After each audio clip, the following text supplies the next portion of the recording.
Now I want you to be very sensitive. Listen.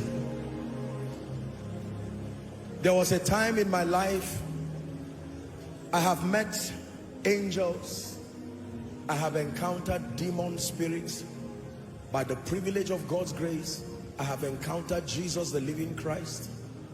The realm of the spirit is not an unfamiliar path. I know a bit about how spiritual things work. But first time I would encounter a demon spirit, I was praying in the night somewhere in Zaria, and there was a generator close to that place. And I was praying and going close to that place, and the next thing, I moved here and there is a solid being standing. This is not vision. And the only thing he said was, "Get back." And when he said that, I looked and I spontaneously, I just blasted in tongues, and like you are seeing this and you don't see it again. And I said, "What is this?" The next time I would have this, I was praying. I think I was in a period of fasting and praying also.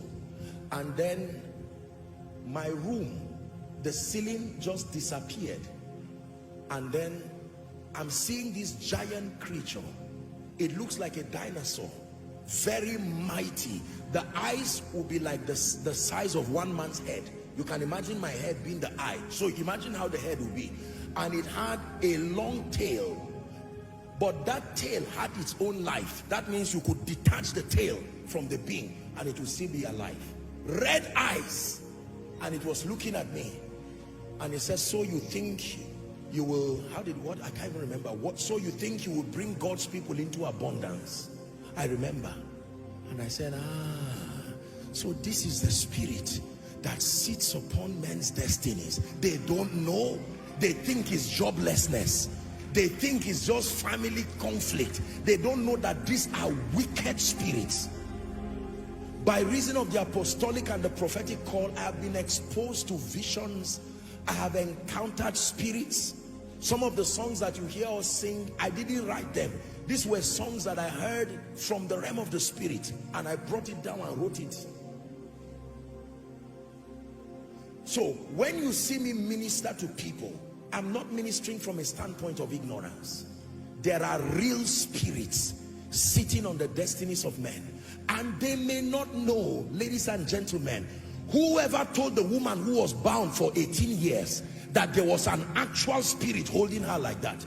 This woman kept going, hoping that things would change. If spirits can bind men, can they bind businesses? If spirits, can they bind destinies? And Jesus looks at the woman and says, "Woman, thou art loosed from your infirmity." She did not even know what happened. Suddenly, a spirit that has been comfortable for 18 years, that woman would have remained like that.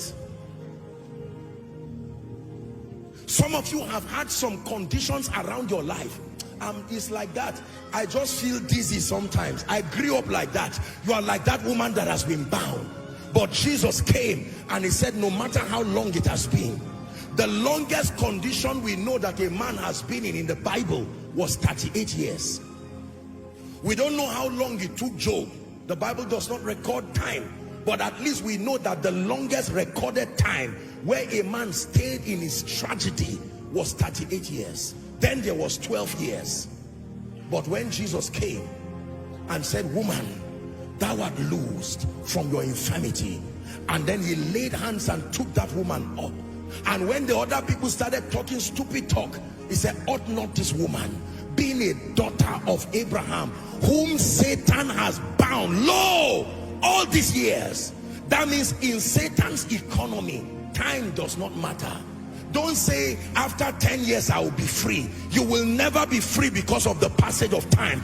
You will be free by the forceful manifestation of the power, the name, and the blood.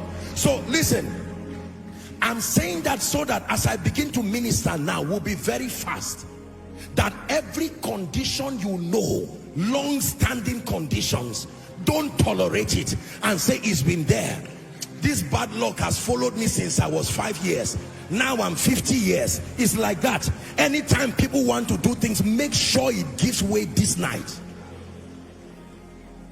The man was sitting at Bethesda, John 5. The Bible says something happened there, that every time an angel will come and stir the waters.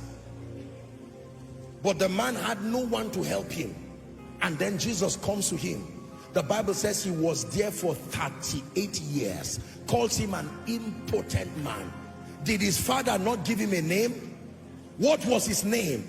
There are many of you, your condition has swallowed your name. That people only identify that guy, that family that has bad luck, as if they don't have a name. That woman whose children are all miserable. That one who's that church that does not grow. The impotent man. And Jesus said, no, this is not how it works. You notice all these sick people, the Bible did not seem to care about their names.